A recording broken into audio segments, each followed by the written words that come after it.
All right, well, welcome to the JPNA neighborhood meeting. This is our second neighborhood meeting that we are streaming via Facebook Live. A few housekeeping tips. We will be recording this and I will send out a link of this meeting via YouTube. If you are not signed up for the email blast, you can sign up via our website at Jefferson Park Neighborhood Association, or you can email me at jpnapresident@gmail.com, and I'd be happy to assist in getting you signed up for the email blast.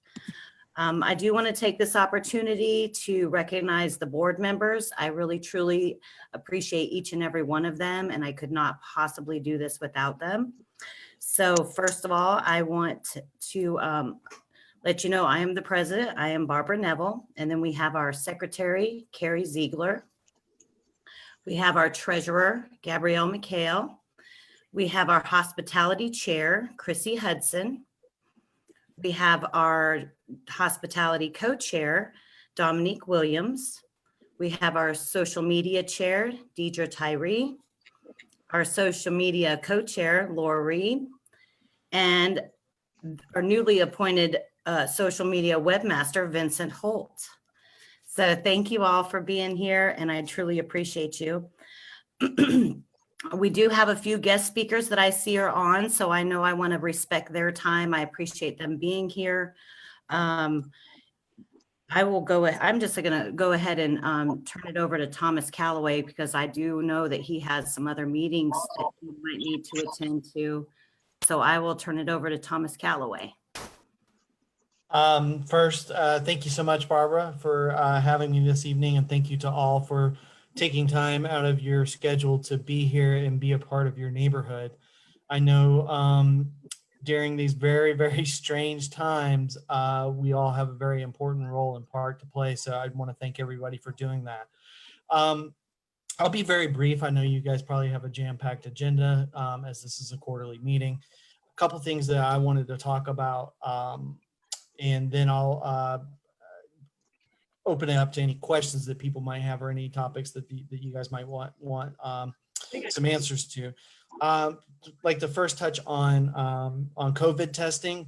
Right now on Fridays at First Malibu United Methodist Church on Main Street, they are doing testing through CORE. That is a free test that people can get. And as of late, the turnaround times have been 24 to 48 hours there. So free testing, good turnaround times, high capacity there. I'd see Shannon Wiggins, so I'm just going to touch very briefly on this because I know she's going to go more in depth. Census. Did I say census? Right now, I think we're just in the low 50s on response rate. She may have some updated numbers on that, but our response rate obviously is low. We have, as a city, and especially our staff, has done an amazing job on outreach, but we've hit kind of a little bit of a wall because of the pandemic. So they are doing their best to come up with workarounds due to COVID and responding on that. Obviously, you guys, neighborhood has done a pretty good job, but we can always do a little better. So please utilize your social media accounts. Encourage people to fill out that census. For every household that fills that census out, every person, I believe, is around $2,300 a year in federal dollars, and of course, it affects our representation, our political representation, and our electorate numbers. So it is critical that we get those numbers up, and I'll let her talk more about what they're doing and how you guys can help. Development. As a city, we had 2 items that were on the agenda work session last night. They'll be finishing up at the Planning and Zoning Commission meeting on Thursday. One of them is to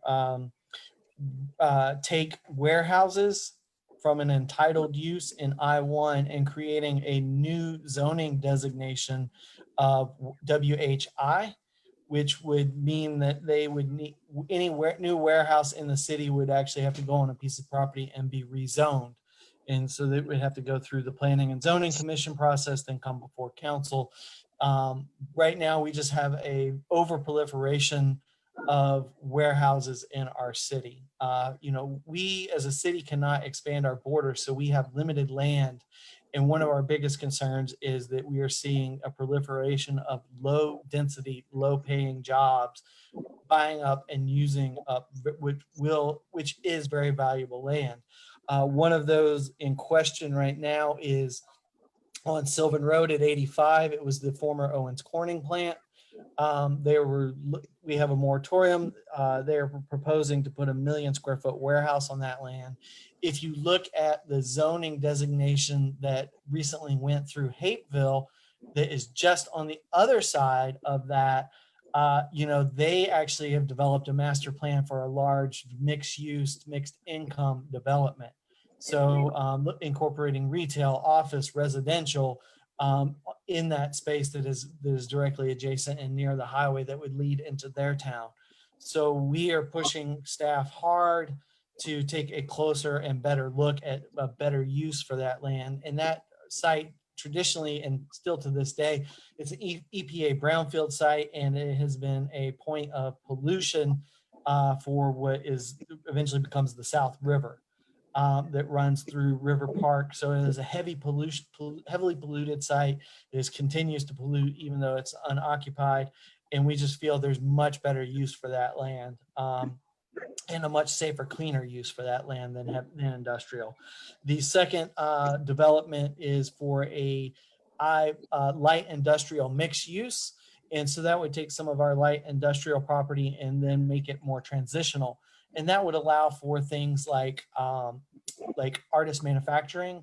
So basically think of S&S Fire Pits, if you guys have ever been over there, which is next to Arches Brewing, where they have, you know, sort of handmade manufacturing in the back and a retail space in the front. So it would allow for a use there, which is more congruent with when it's directly adjacent to residential. So it would allow for that. It would allow for a brew pub or, you know, like Arches Brewing. And so it would be a better use when we have light industrial directly adjacent to residential. A majority of that is in the Willingham corridor, which is not far from you guys.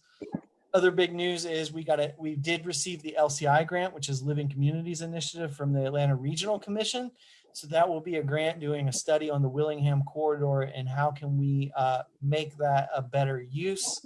And so going from that dirty light industrial and that sort of storage of cars and tires and different things like that and turning it more into a maker's district. So that will be coming. So be sure to participate in that.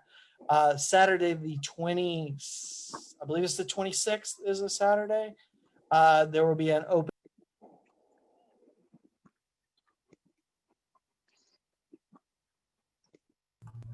Hold on, council member, I think you muted. Oh, there you go. Oh, okay. So that will, all dogs and people too are welcome to that grand opening. You don't have to have a dog to attend, but you know, that has been a long time coming. So we're excited about that. Shalord's going to talk a little bit more about some of the beautification in our parks. So I'll leave that. And then the other big news on development.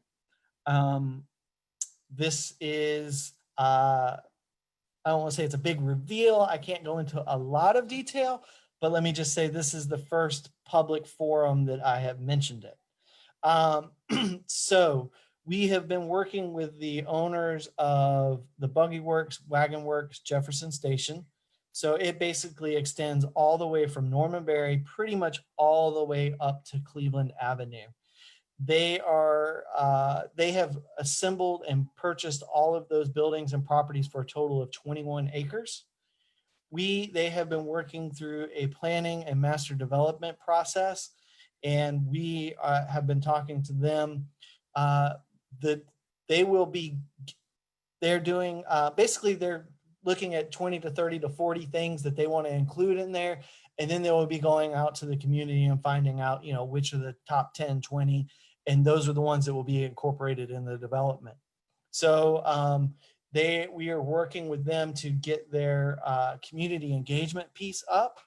And then they will actually, once they do that portion, this will be a truly real community engagement not just a community information, them telling you what they want to do. They want to hear from you what you want to see there. Some of the things that are, or some of the things that I look at that I think are good is they are looking to develop this in an equitable way. And what I mean by that is they are looking at doing a mixed use, mixed income development. So that will be housing that some of it will incorporate workforce housing, some of it will incorporate active senior housing, some of it will, the active senior will be market rate, some of it will be for partially subsidized for seniors. They hired Ryan Gravel. I don't know if any of you guys know who Ryan Gravel is. His biggest thing that he is known for is he actually came up with the concept of the Beltline. It was actually his master's thesis when he was a master's student at Georgia Tech. They actually hired him to come on and work on the portion of our path project that actually runs through that site. So there will be public access.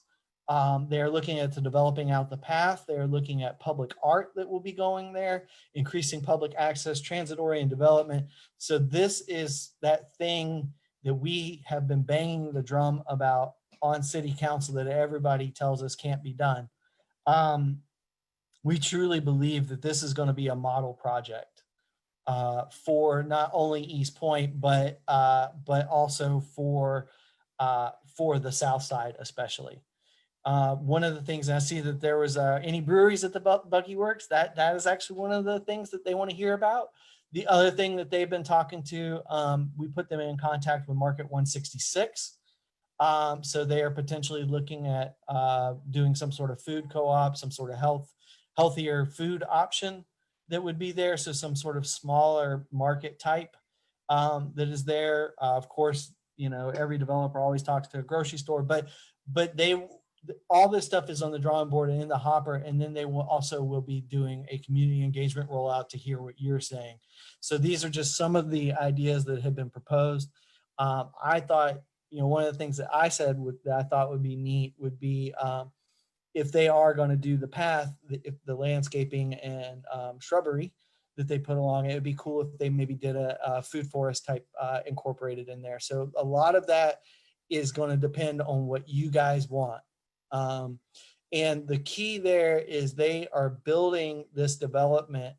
They also restaurants, parking deck, all that stuff, but they are building this development for the people that already live here.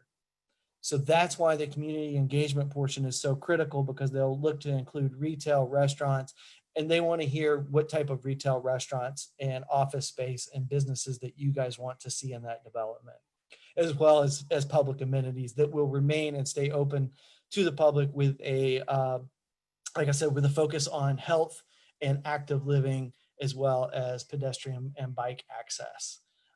So that is very exciting. You guys were the first folks I told. Remember, you heard it here first. But there will be a lot more about this coming down the road. So they will be doing that, reaching out. So I know that that when we have been looking at development, we talk about smart growth as city leaders. And I know we took some flack for the condo development that was actually going to be directly across the street from this. We do believe that there is a better way forward that is actually inclusive of the community. So we're excited, really, really excited about that. Food distribution. And I think I'm going to end on this. At food distribution, currently we will receive word tonight at 12:01. I don't know if I'll be awake for that, whether the third round of the USDA grants as part of the CARES Act, if they will be awarded to some of our suppliers that have been supplying our food distribution. If our distribution partners, supply partners do receive those contracts, we will continue forward. Currently, we are distributing 90,000 pounds of food weekly in the city of East Point. We are running 6 refrigerated box trucks that come into the city 5 days a week. It's a total of 60 pallets of food that can feed 3,500 families of 4. We are doing 11 different distribution sites weekly, so that is Monday through Friday, and with 7 different partners. you can see it on our website where those distribution, or excuse me, on our Facebook page where those distribution sites are. Also the Ward B Facebook page, we put those out. So that is food distribution. We actually, if all of our suppliers get their USDA contracts extended, we will have additional supply on Fridays. And what we are trying to do is partner with individuals who may be able to come pick up 5 or 10 boxes and be able to deliver to their neighbors. So if you guys would like to participate in that or set up a small micro distribution within your own neighborhood, please contact me at T Calloway, T as in Thomas, CALLOWAY at eastpointcity.org. So if you feel that's a need in your neighborhood, we will have extra supply, and we are working to set up what I call micro distribution sites throughout neighborhoods in the city, and we'll be looking to do those around 11 and 12 or 12 o'clock on Friday when the supply comes in. So that is that. Oh, I'm sorry, one more thing. We will be having our last public hearing and voting on the millage rate come the first Monday in, September 21st. So next Monday, we will be doing that. Proposed millage rate is 13.45 mils, which is what it was last year. I know there was some confusion out there about this. If your property value did not go up this year, your East Point taxes will not go up this year. So and let me repeat that, millage rate will be the same as it was last year. If your property value did not go up this year, your tax liability or tax bill, if you will be the same as it was last year. And actually, this is the lowest millage rate this year and last year's lowest millage rate we have had in this city as far back as we could find in computerized data, which was 2009, which is sad that was. But anyway, whole different story. With that being said, I think that's been this week in review. It's been a busy week. But are there any topics I didn't cover, or Barbara, do we have enough time to answer questions? Actually, Councilmember Calloway, I have a question from our Facebook feed, and it comes from Alex Lehman. He was just wondering about how things were going at Malibu Point. He notes that was intended to be mixed use as well, and how are things working out there? So Malibu Point, one of the issues, well, a couple of things. Number one, we had to work with the management to get some issues taken care of there. So that was the residential side. It is intended to mixed use, which means retail on the bottom. It is slow. They're still vacant down there. And then the other issue, if you look at Gateway, there's actually a retail location there that still has not been filled. I think part of that is those are mostly residential companies and management companies. So I don't know how hard they truly are looking to fill those places. Whereas Kairos is they're a mixed use developer. And actually they're looking to add residential to a site that is a commercial site.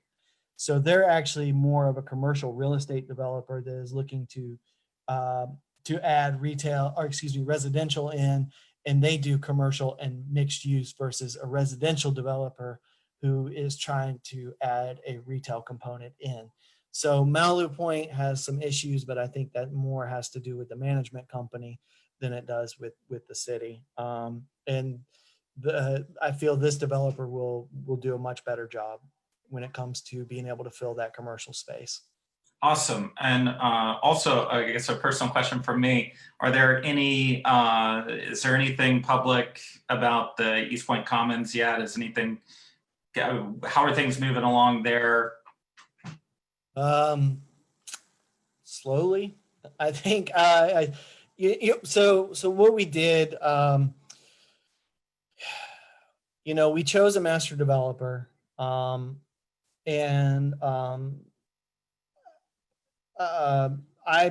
think I may have been the only person that voted against that choice of master developer. I think they're doing the best job that they possibly can. One of the issues I think that they're up against is, they're out of Chicago, and most of the development team was from the Midwest. We've since have changed up the development team mix, so I'm hoping that they had an opportunity to regroup on that. So in the meantime, what we have done as a city, and you may have noticed, is we own the property. So we have started clearing all those vacant and dilapidated buildings that were on that property. And we'll be moving up the street to those ones that a lot of people don't even know they're there because they're covered behind the overgrowth that it starts on that parcel behind the Shell station. So what we'll be doing is returning all that to usable green space for the time being, and then looking to continue forward. My hope is that as this development, because that Kairos development, as you know, is right there on the other side and uses that footbridge. Once that development starts going in, I think that should help us out on getting that pushed forward. One of the concerns that I have is to get that development, they're looking at doing a TAD. Many of you may know or may not know, I am, except in cases where I can see that there is a quantifiable public benefit, I am against tax abatements. One of the reasons is, we collect $16 million in property tax every year. A good portion of that is the burden is shared by rising property values on our residents, but we give away $5 million in exemptions. So of that, a good big portion of that is to multinational, multi-billion dollar corporations. And I voted against it, gave out a $4 million over 10-year tax break to a large multinational corporation. So I tend to be against tax breaks for large developers, unless there's some sort of public benefit that is quantifiable, because our tax burden has been shifted to more and more has continued to be shifted to our residential tax base. So that is also another issue that I have with that development. But I think seeing this other market rate with few public incentives going up shows that it can be done. Thank you. All right, Vincent, we don't have any other questions for Councilmember Callaway? Not for now. All right. Well, Councilmember, we appreciate you taking the time and always supporting our neighborhood, and for all of your service. We really do appreciate it, and feel free to hang out and attend the rest of the meeting if you'd like. I am, if you don't mind, I'm just going to stop my video, but I'll be listening in. Thank you all so much. Perfect. Thank you, sir. All right. So our next guest speaker is the East Point Public Information Officer, Shannon Wiggins, and the East Point GIS Coordinator, Dominique Maldonado. I practiced that a couple times. Of course, I knew I was going to mess that up, but I'll turn it over to you, ladies. All right. Good evening, everyone. Thank you all for having us this evening to talk to you about the 2020 census. As Ms. Barbara said, my name is Shannon Wiggins. I am the Public Information Officer for the City of East Point, as well as the lead for the 2020 census here in the city, along with my colleague, Mr. Dominic Maldonado, who is our GIS coordinator. So this evening, I will just speak briefly about what the census is, and also some of the work that we've been doing to educate and inform residents about the census. So I'm going to share my screen.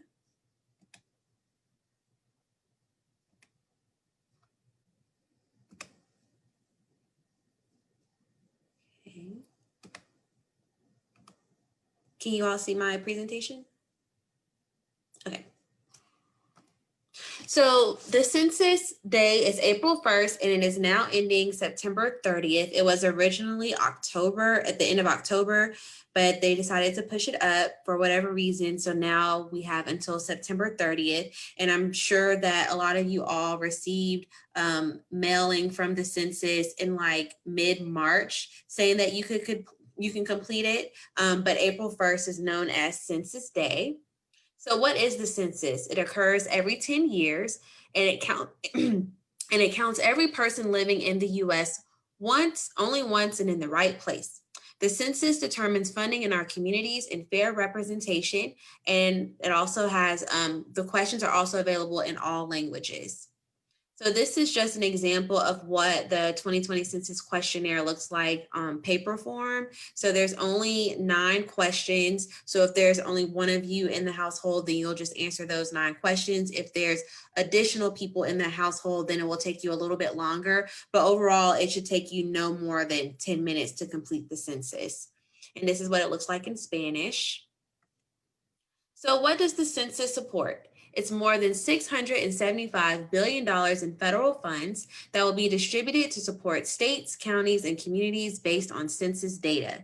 So the funds support our schools, hospitals, roads, public works, Pell Grants, Medicaid, Medicare, energy assistance programs, SNAP programs, and businesses also use census data to determine where they want to locate. So that helps to bring job creation here. So what is our value here in Fulton County? It goes up as high as $2,300 a year, per person that we could receive in federal funds. So it's very important that we fill out the census. So in 2010, East Point had a 66% self-response rate. And our goal for this year is 86% self-response rate. However, COVID has definitely hit us hard, and it's made it a lot harder for us to reach that goal, but we're going to continue to do our best no matter what obstacles stand in our way. And currently we're at a 51.8% self-response rate here in the city of East Point. So we have about 15 more days to continue to get our numbers up before the census ends on September 30th. So how can you respond to the census? There's 3 ways you can respond to the census: by phone, mail, or online. You can go online to my2020census.gov, or you can call 844-330-2020. And then the Spanish, if you're a Spanish speaker, the number is 844-468-2020.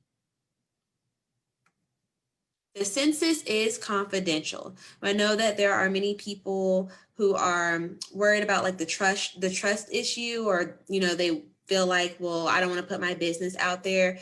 Well, the government already has your business and your information. If you have a driver's license, they have your information. But by law, census personnel, whatever information they collect, they have to keep it strictly confidential. If that information gets out, then they're in violation and can be fined up to $250,000, up to 5 years in prison. Your answers cannot be used for law enforcement purposes or to determine your personal eligibility for government benefits. So hard to count populations.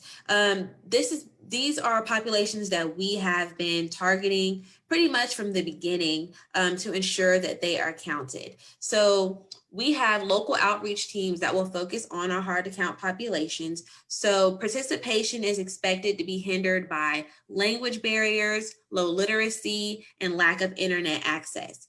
Some of the hard to count populations include children under the age of 5, African-American men, as well as our Hispanic and Latino community, and then renters. And as we all know, East Point is a very high rental community.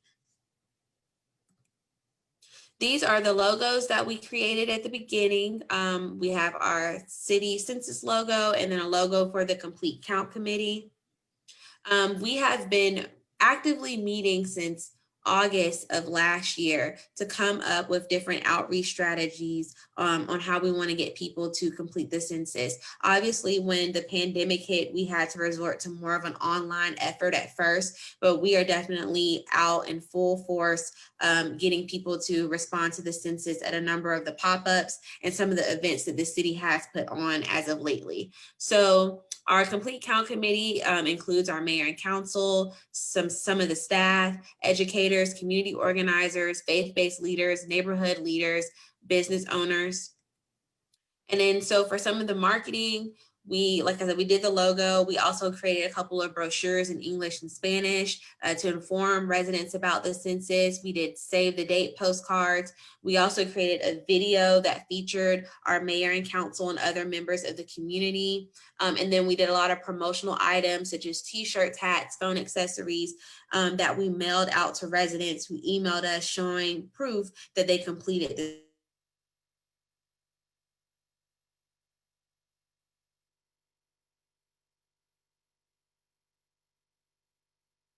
census by showing media. We partnered with Propellant Media to do some advertising as well. We also ran a 30-second census commercial on WGCL, also known as CBS 46. We also partnered with Soul Food Cypher to make sure that we're reaching the African-American male population as well. So we did some ads with them on Instagram, Snapchat, and Spotify. We've also done yard signs, and then we also hired the LED census billboard truck to come out to some of our events and drive around the city with our census material. So with our partners, actually, one of our partners is a Jefferson Park resident, Mr. Alex Lima, who is our census partnership specialist. And before that, he was a recruiter. So I worked with him on the job information session that we put together. We've partnered with the Governor's Complete Count Committee, as well as the New Georgia Project and Fair Count, as well as a number of Greek letter organizations, and then also some interns from Georgia State University to assist us with our GIS coordinator with designing games and interactive materials for the 2020 census. Our churches in East Point have been great, allowing us to give them information to pass out during the food distributions, as well as United Way gave us a grant, along with National League of Cities gave us a grant as well. Fulton County has been a great partner of ours as well with the census pop-ups, and just a host of other organizations. This is the video that we created for the census. I won't play it, but I can put the link in the chat. For the events, we kicked off our census town hall meeting in June of last year. Then Alex and I partnered in January of this year to do the census job information session, and we had about 250 job seekers attend that event. We've hosted several telecounts with New Georgia Project and Fair Count in the months of April, May, June, and July. Also in May, we did a census youth competition where we had a winner from Park Lane Elementary School and a winner from Westlake High School to win those competitions. And then we also did a virtual forum called Shop Talk 2020 Census, How Black Men Can Get Their Fair Cut.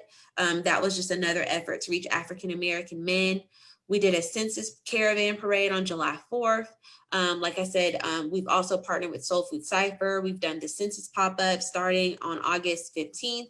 And then we also have our upcoming Chalk Art Festival this Saturday.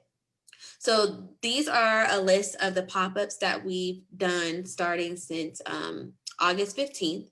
And we are really excited about our Chalk Art Festival that we're doing this Saturday at John D. Milner Park from 10 a.m. to 6 p.m. This is we collaborated with our public art coordinator, Mr. Christopher Swain, and an amazing chalk artist, Zach Herndon, and his team. So we're just going to be out there. We're going to do a couple of designs to bring awareness to the census. You can either watch professional chalk artists in action, or you can create your own individual square, or you can also participate in the community design where you'll be able to fill in the city's logo as well as the city's census logo.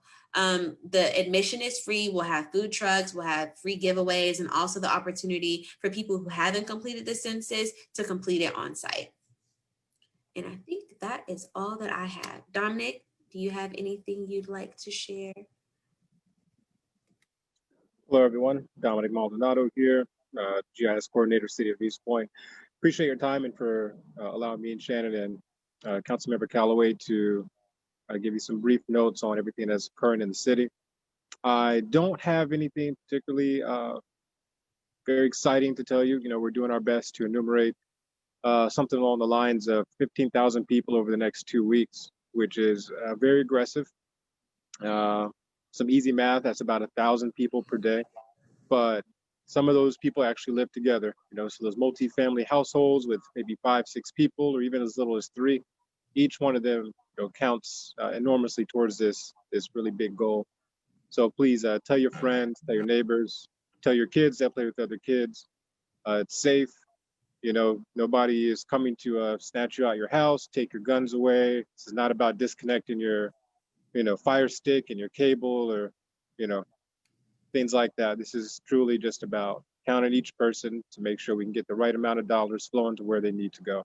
If you want to be anything like your sister cities on the north side, or all these other beautiful suburbs we see in Hollywood and on TV, it comes from just being able to play with house money. So anybody here that's ever had a chance to be gifted with big stack of coins and got to play with house money, you know how much fun it could be. And that's what we're trying to do for Jefferson Park. It's what we're trying to do for Egan Park, for all these little neighborhoods. So this is funds that could be used to offset utilities, housing allowances, fixing streets, parallel parking, crossing guards. You name it, there is a fund out there for it. Recently, I was working with Alpharetta Fire Department on a collaboration, and they had this brand new, ridiculous inflatable tent they used for pop-ups. They said, we didn't really need it, but we just happened to get a grant for it because. Sometimes things will just fall in your lap, and that's the beauty of the census, is you're preparing the house for the company that's about to come. So, if you have any questions, I'll be glad to take them. I've been doing a lot of stats, analytics, and all the dashboards for census, and assisting with the county and state as well. And one of the things that we want to ask all of our residents to do is to be cooperative with the enumerators. If they do come to your door and knock on your door, please answer and please work with them in being counted, or just go ahead and fill out the census form so that you don't have to worry about an enumerator coming to knock on your door. Agree. Shannon, a question real quick. Are you all still mobilizing volunteers, or is this effort, well underway? Yeah, absolutely. If anyone is interested in joining our efforts at some of the pop-ups that we are planning coming up, you can just email me at swiggins@eastpointcity.org, and I'll add you to our listserv as part of the Complete Count Committee, so that you'll be up to date on the events and projects that we're working on. Great, thanks. All right, well, thank you very much. I really do appreciate you guys taking the time and coming to talk about the census. I have been working with Alex Lima directly. He's been sending me a lot of the stuff, and we do send that out with our email blast to the neighborhood. So we appreciate your time. Thank you so much, both of you. Thank you for having us. Yes, thank you so much. Yes, and feel free to hang on if you want to watch the rest of the meeting, if you would like to. Okay, thank you. Thanks. Bye-bye. All right, and it looks like we have Shellard Pinkett here. I see his picture popped up, and he is going to speak with us about the Brookdale basketball mural painting, and he is with the East Point Park and Recreation Department. So we will give you the floor, sir. All right, can you hear me? Just want to make sure. Okay, I apologize. I'm at a tennis match that I could not break away from, but I definitely want to introduce myself. I'm the interim Parks and Rec Director. Been with the City of East Point about 10 years now. I've been the program manager probably the last 5 or 6 years. I'm not sure if many of you know me, but I'm the guy that packs the house up at Jefferson Rec the last several years. In particular, for what I want to talk to you guys about today, we have a nonprofit called Art in the Paint. It is a person that was a local East Point native. It's a nonprofit that he started several years back, but his focus is on renovating outdoor basketball courts to encourage kids to get outside more, but they add in like an artistic flair to what they're doing. I sent Ms. Neville the renderings. We have about 6 beautiful renderings that we're going to be able to pick from. And as Councilman Callaway mentioned, community engagement and involvement, and you all being a part of what we do here in the city is our focus. So I want to reference you guys to visit our Instagram page, which is EP Parks and Rec. EP Parks and Rec. We're going to be doing a poll where you can vote on which court that or which rendering you would like on Brookdale. We're going to open it up for the entire community to vote. I should have the survey completed, I'm hoping, on either later tonight or first thing in the morning. I'm going to get you guys that information so you can visit our IG page. Any updates with any things that we're doing. We try to keep you all updated with everything that we have going on. I could not hear if Thomas said the correct time for the dog park open. We just finished building that probably a couple weeks ago, but it is at 1 o'clock. We had a communication that went out earlier that had 10 o'clock, but it'll be at 1 o'clock on next Saturday. Working on getting some food trucks out. We're gonna have a great time. Ribbon cutting ceremony, the whole nine. I'm not sure if many of you seen it, but it's a beautiful project. But we're looking forward to seeing all of you guys out there. Another thing that we're working on is River Park. We're doing some renovations over there. We're probably about 85% along the way. Egan Park, we got some more renovations that's coming, down the pipeline. But more importantly, right now, I really want you guys to take a look at the art pieces for the basketball court. Another part of the things that they're offering, they're actually going to be rehabbing the courts as well. Any cracks, any parts of the fence that's torn, the rims, etc. It'll be a full makeover. So once we start that project, we'll be updating you guys on our social media.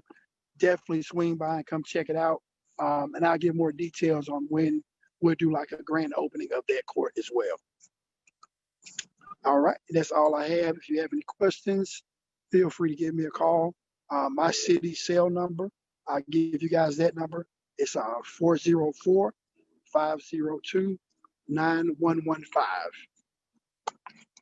And that's all I have, Ms. Neville. All right, well, thank you very much. And I did get the renderings that you sent to me, and I will send those out along with a copy of this meeting recording. And then, of course, link the survey so that everybody has an opportunity to vote on what kind of decorations they want at Brookdale. All right, thank you. Thank you. All right. All right, so we do have Captain Glover here too, so we will go ahead and I know respect his time also and see if he wants to give his update for the East Point Police Department. Trying to see if there we go. There you y'all are. see me now. Hey, Yes. sorry everybody. I had 3 different softball games on 3 different fields at the same time today. So we just got done with that. The main thing we've gotten done here lately is we've got 18 license plate reader cameras now all over the city. Around Jefferson Park, we've got one on Sylvan Road coming into the city. We've got one in front of Church's Chicken. Actually, good story. Yesterday, we had an alert come in on a stolen vehicle right near the churches coming into the city, probably to break into cars or to go into the hotel area, break into cars or commit whatever crimes that they wanted. And when I called it out over the radio, Deputy Chief Popham just happened to be behind that vehicle. And we were able to get the car stopped and make the arrest.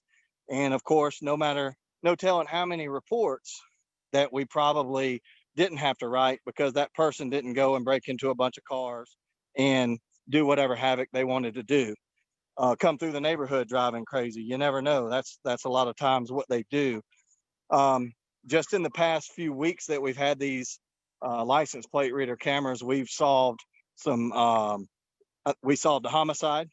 We solved a carjacking that had just happened in another city, but they came into our city because they lived here. So, that's the biggest thing I want y'all to know is that the chief is really trying to get us more of these cameras. We want to get them everywhere, in the city, out of the city. And that it reduces crime rate like nobody's business. It's an amazing technology and we're excited about it. The shot spotter cameras, I think we're supposed to be getting those very soon. We're just waiting to hear when they're going to put them up. And that helps with gunshots in the area and things like that. And one last thing, and I tend to ramble, but Atlanta has arrested about 450 of these race car drivers. We work with them as well. We don't put our name on a bunch of it, but with the intel and the social media, we work together with them on a lot of that stuff. So making a lot of arrests on that. With Atlanta's making a lot of arrests, which is a lot of our racers and things like that. So a lot of good things going on. We're excited about what the future holds. And with that, I'll give it back to y'all. If y'all have any questions, I'm more than happy to answer them. Vincent, do we have any questions? Not for Mr. Glover. Okay. Y'all gotta help me out with my angles. Woo, man. Okay, that's better. Well, we just appreciate you taking the time. I know you're busy, always doing something, and we appreciate you taking the time and logging on and giving us an update. Oh, glad to be here anytime. Thank you very much. Thank you, sir. All right. Okay, well, those were all of our guest speakers for the evening. So we will move right along with the Jefferson Park announcements and committee reports. So I will go ahead and start and let everyone know that Saturday from 9 to 3 is going to be our JPNA yard sale event. We currently have 29 homes signed up. So this is going to be a large deal. I will be the host house at 1316 Winburn Drive. We will have maps and some refreshments, some giveaways and some things for sale. We will have some t-shirts that we have left over for sale and some flags left over for sale. So definitely stop by 1316.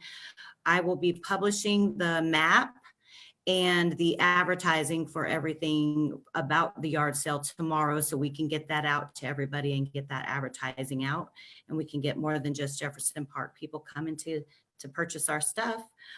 And then unfortunately, the sad news of the Bryan Avenue Halloween extravaganza came out this week, that it has been canceled.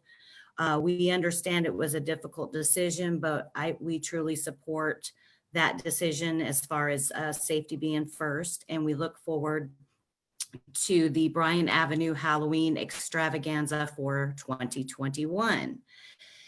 Then our next neighborhood meeting will be scheduled for November 17th. This is going to be an important meeting because this is going to be an election meeting. So if you're interested in joining this wonderful group of people and being a part of JPNA board, please email me at jpnapresident@gmail.com. And I would love to have a couple more people on the board. And we just look forward to that. So that'll be November 17th. We'll probably do that Zoom. And then we will also be discussing some upcoming Lottie Maynard Christmas campaign plans that we're going to do. We're probably going to do it a little different this year because of the pandemic, but we are still going to be having the Lottie Maynard Christmas campaign. So that news will be coming out, more details coming soon. And then I will turn it over now to our treasurer, Miss Gabrielle, to give us a treasurer's report. Hi, JP. So our treasurer's report is as follows. We currently have $6,569.88 in our checking account, and we have $159.13 in our savings account. So we've been doing really well. We've been collecting a lot of money for t-shirts, for flags, for the yard sale. And we haven't had to spend a ton of money. That we spent money on recently. We upgraded our Zoom so that we could better serve the community. Of course, we had to buy the t-shirts and we had to buy the flags. So hoping that we'll have some money to spend on the neighborhood, and one of these days we'll get to do some more in-person events, but we'll be ready to do that when the time comes. So I just want to thank everyone for their generosity and for their support. Yeah. All right, thank you. And I will turn it over to Carrie for an update on the JPNA yard flags. Hey everybody. So this is JPNA flag and yard flag. It is double-sided. And they are $25. A stand is not included. The easiest way to pay is through PayPal, and you can use the jpnatreasurer@gmail.com email to put into PayPal. That's how you can pay for that. We also accept Square and check, and we'll be selling them at the yard sale. So yeah, that's it. Thank you. Go ahead, Oh, Gabrielle. Also, sorry, I should have been repping the t-shirts. These are the awesome t-shirts. Several of us have ours on today. And there are a few more left. So they are very special items at this point because it's very low stock. For anybody that has not pre-ordered their t-shirt, you'll be able to may be able to pick one up at the yard sale on Saturday. So just another reason to come hang out with us on Saturday. Absolutely. Thank you. All right, I will turn it over to Chrissy and Dominique for the Hospitality Committee update. Hi, everyone. I'm Chrissy, and that's Dominique. We are the new JPNA Hospitality Committee, and we have taken over welcome baskets so that we can greet all of our new neighbors. There are two ways that we would like to find out about our new neighbors. One is if you're an existing resident in the neighborhood and you know somebody new moved in, shoot us an email at jpnahospitality@gmail.com and give us the information. We'll put them on the list and get them a basket. If you're a new resident yourself, you can do the same thing. Send us an email at jpnahospitality@gmail.com, or you can go out to our website at jeffersonparkneighbors.org. And there's a little button you can go to and request the basket, and we'll greet you and ask you a couple questions. We want to make sure we deliver the right thing to your house and know exactly where you live. So we hope that you reach out, and we hope that we can bring you a basket, make you feel welcome. Yeah. I like it. Thank you. Thank you. And I really do appreciate all the hard work that you guys have put into that. So thank you very much. All right. Carrie, I think we had one more report out for you with the East Point Environmental Collective. Hey everybody. So some of you may know that I'm involved with the East Point Environmental Collective. This is an organization of East Point residents across several neighborhoods, including Jefferson Park. Our mission is to reduce industrial pollution in our air, water, and soil and improve community health. We use community science methods to better understand the quality of our community's air, soil, and water. And we use the data we gather to raise awareness and advocate to improve policy and more consistent enforcement of environmental regulations. We work with Adopt a Stream. We've established a stream monitoring program for the South River that flows through Jefferson Park, through Jefferson Terrace, and through Brookdale Park. If you're interested in joining our team monitoring group, please contact us through our website. It's epec-ga.org, and we'll help you get certified as a stream monitor. You may be particularly interested if you have a stream flowing through your backyard and are eager to learn more about it. We're also collaborating with the Georgia Department of Public Health, Emory University, Agency for Toxic Substance and Disease Registry, Georgia Environmental Protections Division, and Adopt a Stream to offer an East Point soil shop from October 15th through November 15th. During this time, East Point residents will be able to have up to 2 samples of their soil from their yard screened for lead at no charge. Urban areas often have lead in their soil, and this is particularly true for industrial areas. There are no safe levels for lead. However, there are ways to mitigate your exposure. If you have a vegetable garden in your yard, like many of us do, this fall is a great time to screen your soil for lead to make sure that you have that you are ready to plant a spring garden in 2021. Look for more information on this soil shop as we approach October 15th. And lastly, so Thomas Callaway did hit on this a little bit, but East Point has had an industrial moratorium in place since February of this year.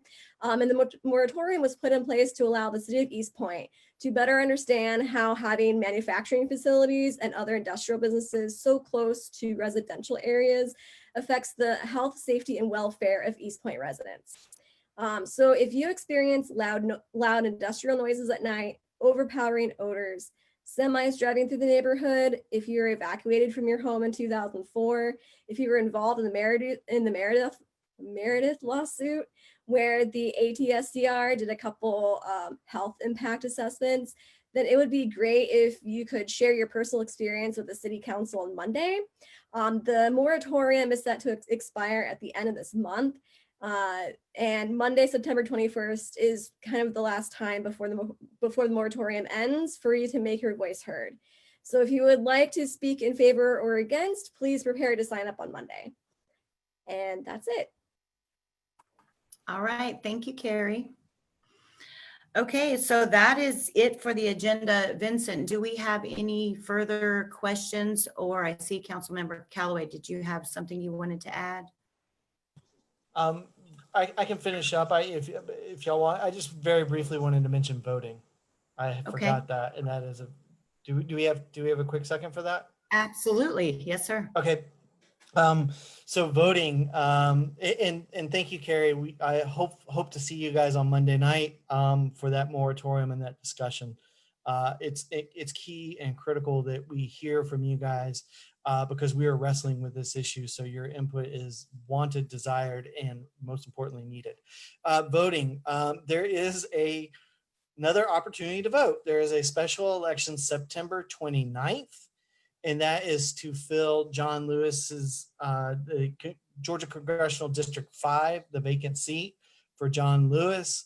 There are several candidates that are running. I'm not going to say who I'm endorsing on this call, but feel free to, I'll be posting some Facebook stuff from my personal page.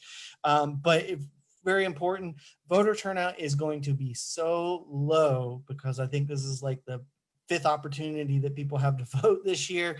And so people are a little fatigued, but voter turnout is going to be so low for this election. So your vote is going to count a lot because the percentage is going to be low. November 3rd, obviously, big election. I'm sure everybody's gearing up for that one, but don't forget the September 29th. If you did request an absentee or mail-in ballot, there are 20 locations in full. You do not have to necessarily mail it back in. You can drop it off at a drop box. So if you're concerned for whatever reason that your mail-in ballot might not make it, you can drop it off at a drop box. There will be 20 locations dispersed throughout Fulton County, and the East Point Library will be one of those locations that you can drop your absentee absentee ballot and off there, or you can mail it in. There'll be voting early locations. College Park Library will be one of those, as well as voting on actual election day. And I think Carrie may have posted something on chat. There will be some additional polling locations throughout the city. So please, please, please, please be aware that you may get a card. Oftentimes people don't look at that card, your voter card, but you may have your polling location may have changed. So just please, please, please pay extra attention to that. And if you are going to vote on November 3rd, make sure you leave yourself enough time. I recommend voting absentee using a drop box or voting early, but some people like to vote on election day. Please, please, please vote. Allow yourself enough time to be able to do that. We are expecting a lot of people to come out and vote, so polling locations may or may not be crowded. So, but vote, vote, vote. Do not vote twice, regardless of what you have heard. Vote one time, but please do go out and take that opportunity because it is your right to vote. Please exercise it. Thank you. Councilmember Callaway. Oh, sorry. Councilmember Callaway, I have a question from the earlier conversation from Julie Ehring, and I believe she's talking about the Kairos development. I'm just going to read this question. Are those corporations contributing to the East Point Public Arts Fund? I understand the developments over 1 million are supposed to contribute to East Point Public Arts. So there will be a public arts component in there. How that so it may go through the fund. It may go as actually art that is decided upon by the community in lieu of. So there is a public arts component that is in there. Exactly what that is going to be and how that's all going to come out will be dependent upon what the community wants. So that, especially that public arts portion, that public access portion, as well as who the tenants, retail, restaurants, and potentially that that food store, that is all going to be community driven. So I guess short answer is yes, maybe. Long answer is it's going to be up to what you as the citizens decide and what you want to see there and how you want it done. But there will be a public arts portion that is going to be in that, and it most likely will be incorporated in the path portion. So it won't just be in the lobby of a building. It will actually truly be public art accessible by the public. Great, thanks. Any other questions from the board or anything that we see posted on Facebook? So you have a chat. Do you want to ask the question, Carrie? Okay. Do you want me to ask it? Oh, all right. So other than that, we don't have any other items on the agenda. So I just want to thank everybody for joining us Facebook Live. And I will see you Saturday at 1316 Winburn at the Host House for the yard sale. And our next meeting is going to be November 17th. So thank you very much for joining and have a great night.